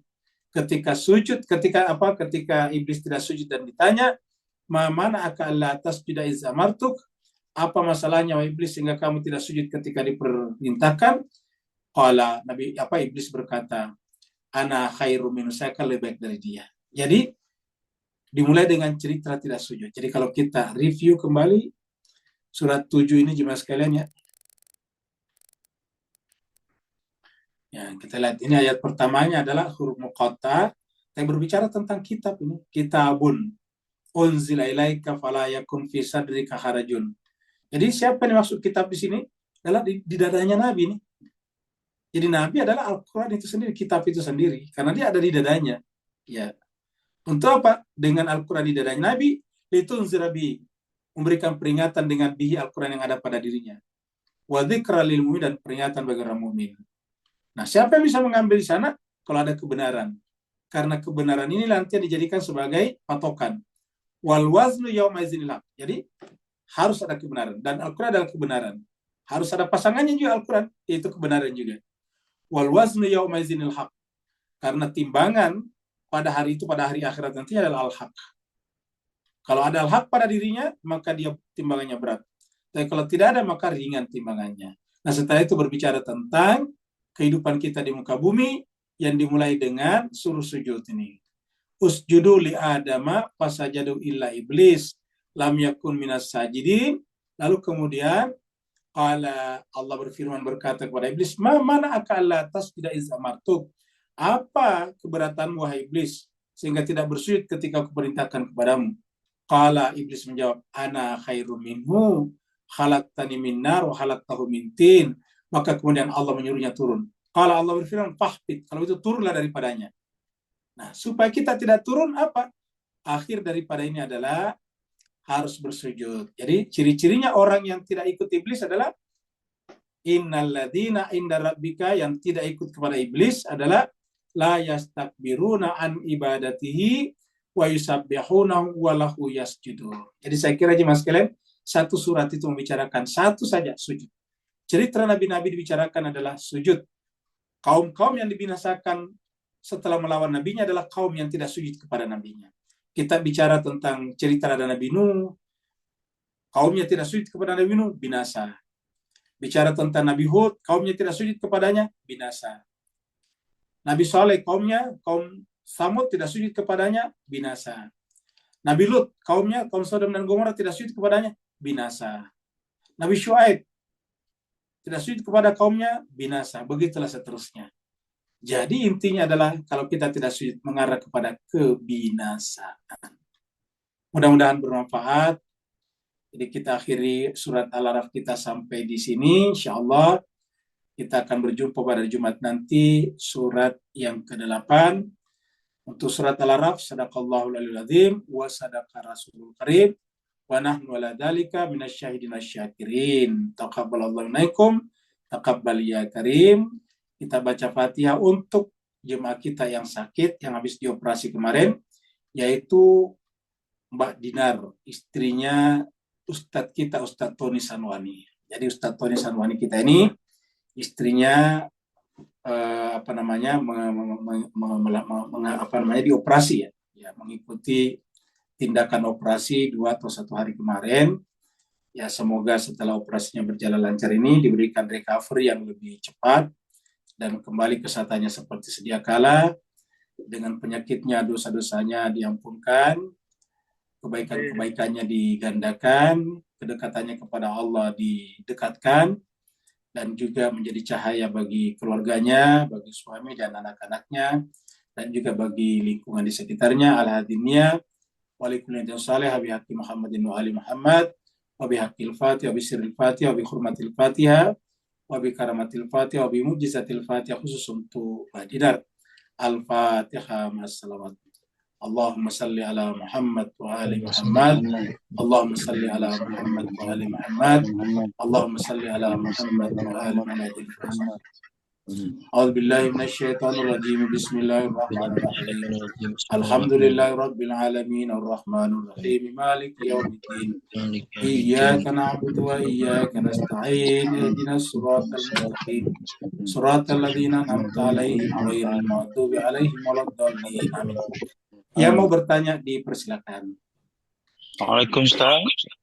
Waalaikumsalam warahmatullahi wabarakatuh. Silakan Pak Nur. Bismillah, barakallahu fiik. Bismillah, Muhammad wa alihi wa sahbihi. Wa barakatuh. Bismillahirrahmanirrahim. Kembali kepada asal-usul kita di alam sujud dahulu. Kemudian penghujung surah ni yang juga mengembalikan kenangan bersujud kita tadi harus berterusan. Maka kalau kita cantumkan cerita kita dan nenek moyang kita, maka apakah dalam ayat 1 alif lam mim sad tadi tercantum satu penceritaan bahawa ayat 2 kitab Allah ni adalah kembar gandengan kepada ayat 3, yang ini pemimpin-pemimpin Allah pilih tadi. Dan inilah fokus sujud kita kalau kita ingin mempamerkan sujud hakiki kita kepada Allah, supaya kita tidak ditipu dayakan syaitan tadi, keluar dari fitrah asal kita. Maka akhirnya bolehkah kita katakan bahawa secara kronologi nama-nama setiap Nabi dan Rasul tadi pada Adam alaihissalam, sampai kita pernah dikupaskan Ustaz bahawa Idris tu adalah darasa dan akhirnya Muhammad tu adalah yang terpuji. Kalau kita pinjam nama-nama tadi, kita sebenarnya menuju kepada benda-benda yang mengakibatkan jiwa kita Isra, lalu Mi'raj secara kesempurnaan penciptaan kita. Jadi pencerahan apa tersirat di sebalik nama-nama tadi Ustaz. Barakallahu fi afwan. Baik, terima kasih banyak Pak Nur, ini menarik ya. Jadi jemaah sekalian berbahagia, nama Nabi pertama itu Adam. Ada yang mengatakan bahwa sebetulnya itu kalau dari bahasa Arab asli, dia dari kata ain, Adam, tiada. Walaupun karena dari percakapan dan berinteraksinya banyak bahasa-bahasa di Timur Tengah menjadi Adam. Karena ini kan diambil dari bahasa Ibrani juga, Adam, Edom. Jadi Adam itu menjadi aslinya itu katanya adalah ain, Adam. Adam itu artinya tidak ada. Jadi kalau orang Arab mengatakan adanya sama dengan tidak adanya, itu bahasa Arabnya wujuduhu ka'adamihi. Wujudnya sama dengan ketidakadaan, tidak berpengaruh. Kalau ada orang yang tidak punya kontribusi sosial, kalau ada orang yang tidak bermanfaat, disebut dengan wujuduhu ka'adamihi. Adanya sama dengan tidak adanya. Dia ada sama, tidak ada juga sama. Nah, Adam itu disebut Adam kenapa? Karena dia dari tidak ada menjadi ada. Jadi Adam, dari ketiadaan. Artinya dia adalah manusia pertama, sebelumnya tidak ada, makanya disebut dengan Adam. Dia muncul dari ketiadaan. Kalau kita ini kan bukan muncul dari ketiadaan. Kita muncul dari ibu kita, rahim ibu kita. Dari sulbi ayah kita. Begitulah seterusnya. Ibu ayah kita juga muncul dari rahim ibunya, dari sulbi ayahnya. Nah, yang muncul dari ketiadaan itu adalah Adam. Ya, jadi makanya disebut dengan namanya Adam. Baru kemudian Idris tadi adalah kemudian mulai mengajar. Mensistematisasi tadi pengajaran. Maka disebut dengan Idris, dari kata darah saya dusu. Begitulah seterusnya, kemudian muncullah Nabi Nuh dan sampai seterusnya. Nah, jadi kesimpulannya jemaah sekalian, semuanya nabi-nabi ini mempunyai makna-maknanya masing-masing. Sampai tadi, jadi kalau Adam, Idris mengajar, kesempurnaannya nanti ada pada Muhammad. Kenapa? Ya disebut Muhammad terpuji. Yang disebut dipuji itu kan karena sempurna. Tidak mungkin orang memuji sesuatu yang cacat. Tidak pernah kecacatan dipuji. Ya, misalnya makanan yang basi dipuji kan nggak ada, karena itu kan cacat namanya. Ya, baju yang kotor kena darah sapi, ya itu tentu tidak mungkin dipuji, pasti dicuci dulu. Ya, jadi kesimpulannya yang dipuji itu karena dia sempurna. Maka pengajaran yang disistematisasi atau yang desain dengan sistemik oleh Nabi Idris, lalu kemudian diajarkan terus-menerus kepada manusia, disimbolkan kesempurnaannya pada umat Nabi Muhammad. Jadi harusnya umat Nabi Muhammad itu paling sempurna sebetulnya, paling pintar, paling cerdas, paling luas wawasannya, paling apa namanya, paling paling paling horizonnya paling paling paling apa namanya, paling lebar, paling besar ya. Jadi harusnya seperti itu. Makanya Nabi Muhammad sebagai nabi terakhir di alam nyata, tetapi awal di alam rohani disebut sebagai yang terpuji. Jadi Muhammad itu yang paling terpuji. Jadi kalau kita memuji apapun juga ada pada Nabi Muhammad. Misalnya kita memuji orang yang paling pintar, ada pada Nabi Muhammad. Kita puji orang yang paling benar kata-katanya, ada pada Nabi Muhammad. Kita puji orang yang paling jujur, ada pada Nabi Muhammad. Kita puji orang yang paling pemberani, ada pada Nabi Muhammad, begitu. Jadi semuanya ada pada Nabi Muhammad. Nah, sedangkan di alam rohani, di jiwanya, kerjanya memuji Tuhannya. Maka di alam rohani, dia disebut dengan Ahmad. Paling banyak memuji. Ahmad itu paling banyak memuji. Ya. Paling baik dalam memuji, itu Ahmad. Paling baik dalam memuji. Ya, itu Ahmad. Jadi dialah paling baik memuji Tuhannya. Itu Nabi Muhammad. Nah, jadi dengan demikian, jadi kita sudah sampaikan bahwa zatnya Allah itu, atau ke Allah itu terkadang disebut dengan Hamid. Ketika dia menyatu dengan Tuhannya, ketika belum menjadi Ahmad, dia adalah Hamid. Kemudian menjadi Ahmad, lalu kemudian menjadi Muhammad. Nah, itu. Nah, jadi jemaah sekalian berbahagia ini diungkapkan di dalam surat Al-Araf ini. Yang pertama adalah kita lihat ini adalah surat ayat huruf-huruf muqatta'ah. Alif, lam, mim, shad. Ya. Kira-kira bisa kita sampaikan adalah di sini ada kata Allah, ada Muhammad, dan ada shad, orang-orang saleh. Seperti itulah kalau kita mencari-cari. Kita sudah sampaikan dulu apa makna huruf muqatta'ah. Baru kemudian bicara tentang kitab suci, bicara tentang bahwa yang bisa selamat itu yang mengikuti. Ya, jangan sampai menjadikan yang lain sebagai wali. Ittabi'u ma unzila ilaikum. Ikutilah apa yang diturunkan kepada kalian. Kalian ini kita manusia. Min rabbikum, dari Tuhan kalian. Ya. Apa yang diturunkan tadi? Kitab ini tadi. Kitabun unzila ilaika. Jadi ittabi'u ma unzila ilaikum. Jadi walaupun kelihatannya diturunkan kepada Nabi Muhammad, tetapi sebetulnya untuk kita melalui Nabi Muhammad. Ilaika kaknya, tapi di sini menjadi kum. Nih, perhatikan. Ini ilaika, di sini menjadi ilaikum. Ya. Ittabi'u ma unzila ilaikum min rabbikum. Wala tattabi'u, jangan mengikuti min dunihi, selainnya sebagai wali aulia. Apa sebabnya? Begitu mengikuti selainnya, berarti itu adalah iblis. Walaupun dia berjubah agama. Seperti Samiri berjubah agama. Tapi dia sebetulnya adalah min dunihi, selain daripada yang diinginkan Allah. Nah, dan Allah mengatakan, ingat, qalilan ma tazakkarun. Dalam perjalanan kehidupan manusia tidak banyak orang yang mengambil pelajaran di sini. Nah, dengan demikian ayat akhir daripada surat 7 ini adalah agar kita membaca Al-Quran bersujud. Jangan sampai kalau kita tidak bersujud berarti kita telah ittabi'u min duni, kita telah mengikuti selain daripada dia sebagai wali. Ya. Jadi inilah saya kira Al-Quran ini lengkap sekali, indah sekali. Yang lain lagi? Di chatroom Ustaz ada satu pertanyaan dan satu permintaan doa. Kita ke chatroomnya. Ini ada Pak Burhan. Apakah sujud itu bisa dimengerti sama dengan kita menundukkan keakuan di dalam apa saja kita lakukan? Jawabannya benar sekali. Jadi sujud itu menundukkan keakuan kita, sehingga kemudian kita hanya menerima apa yang diperintahkan Allah. Contohnya saja, kenapa orang-orang di sekitar Nabi Musa tiba-tiba sujudnya kepada Samiri dan bukan kepada Harun? Karena Nabi Musa mengatakan, sepeninggalku ikutilah Harun, maksudnya sujudlah kepada Harun. Tapi kenapa mereka sujud kepada Samiri? Karena tidak selesai dalam keakuannya. Jadi tidak selesai dalam keakuannya. Berarti ketika mereka mengikuti Nabi Musa, tidak istami'un, tidak mendengarkan, tidak menyimak baik-baik. Tidak ansitu, tidak diam dan mendengarkannya. Jadi dia hanya mendengarkan Nabi Musa sebagai tokoh yang menyelamatkan mereka. Bukan sebagai Nabi yang menyampaikan kebenaran.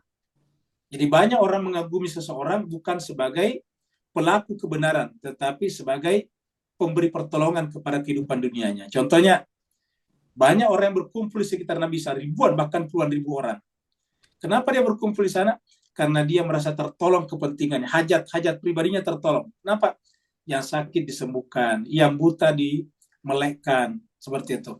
Yang kusta dihaluskan kembali kulitnya. Mereka semuanya datang kepada Nabi Isa membawa keakuannya. Pengen dipenuhi hajat-hajat akunya, hajat-hajat pribadinya. Nah, ya seperti ini apa yang terjadi? Ketika Nabi Isa diancam, semuanya pada lari. Ya. Semuanya pada lari, hanya tinggal 12 yang bertahan saja. Nah, ini kenapa? Karena tidak menaklukkan keakuannya. Itulah berkali-kali kita mengatakan kalau kita berdoa kepada Allah, marilah kita sedapat mungkin melepaskan ego duniawi kita. Karena kalau enggak, ya bisa saja kita beragama tetapi membuat aku kita. Kalau orang beragama semuanya akunya mengecil, ya tentu tidak dikhianati Nabi Nuh oleh pengikutnya. Tidak dikhianati Nabi Saleh oleh pengikutnya. Tidak dikhianati Nabi Lut oleh pengikutnya. Tidak dikhianati Nabi Musa oleh pengikutnya yang telah diselamatkannya dari Mesir. Ya. Jadi benar. Kemudian yang doa. Assalamualaikum Ustaz. Waalaikumsalam. Silakan. Syukur Ustaz. Syukur. Saya tadi yang ayat itu Ustaz, wa idza quri'al Qur'ana fastami'u lahu wa ansitu. Saya tidak mau masuk pada makna batiniahnya Ustaz, tapi saya mau ambil kasus perdebatan ini Ustaz. Ya. Perdebatan fikih gitu. Saya simak di grup di beberapa tempat gitu. Soal makmum dan imam gitu ketika membaca ayat gitu ya. Apakah Al-Fatihah atau ayat-ayat lain setelah Al-Fatihah gitu. Masa perdebatannya itu soal makmum, apakah ketika misalnya imamnya telah membaca Al-Fatihah di depan, apakah makmumnya juga masih boleh membaca Al-Fatihah setelah imam membaca gitu. Di situ perdebatannya. Nah, muncullah dalil tadi itu. Wa idza quri'al Qur'ana fastami'u lahu wa ansitu. Nah, pertanyaan Ustaz, mana yang benar itu Ustaz? Izin tanya.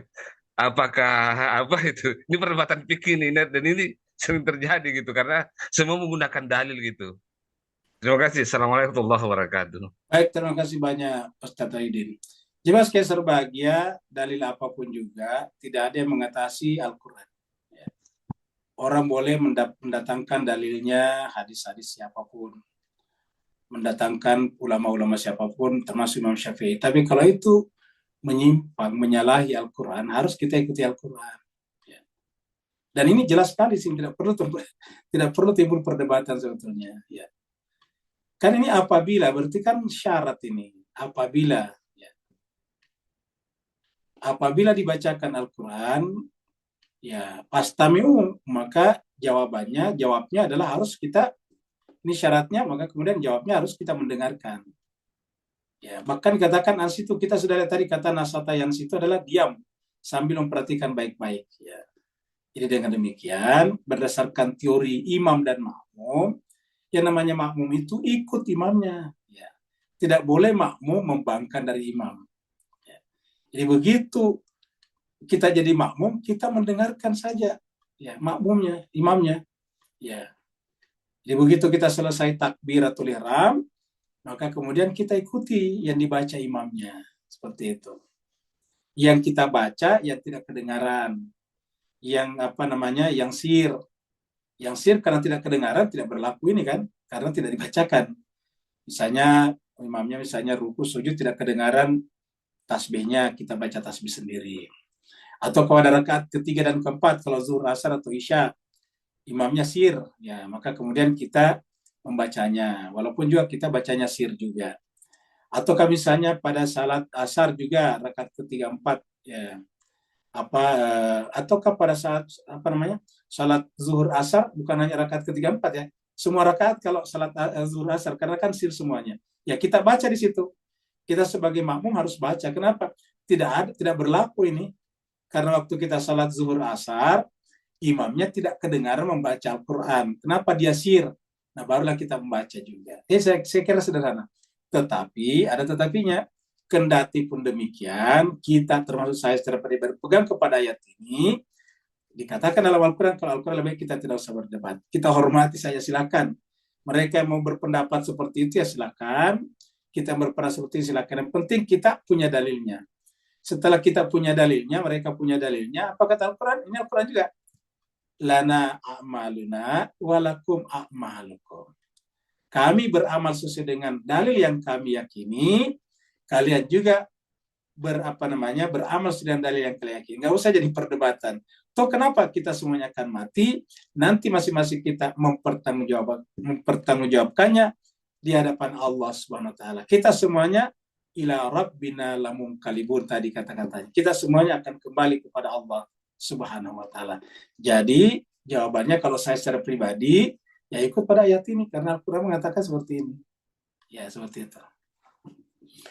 Tadi ada permintaan doa dari Ganim ya. Syukran, syukran. Afwan Ustaz ya. Jadi kita tadi ada doa dari Ganim ya. Kita bacakan Fatihah Ganim yang berumur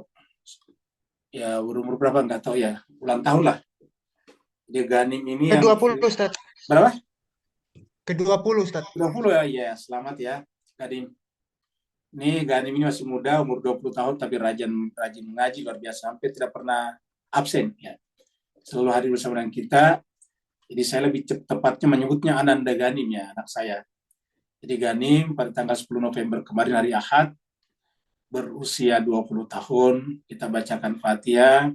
Semoga dengan Fatihah ini Allah panjangkan umurnya, Allah berikan keberkahan, Allah lancarkan sekolahnya, Allah pintarkan pikirannya, Allah membimbingnya kepada jalan yang benar sesuai dengan kitab Al-Quran, dan didekatkan kepada Rabb-Nya Allah Subhanahu wa taala, dan diselamatkan dari berbagai macam godaan-godaan dan hal-hal yang buruk dalam kehidupan masyarakat.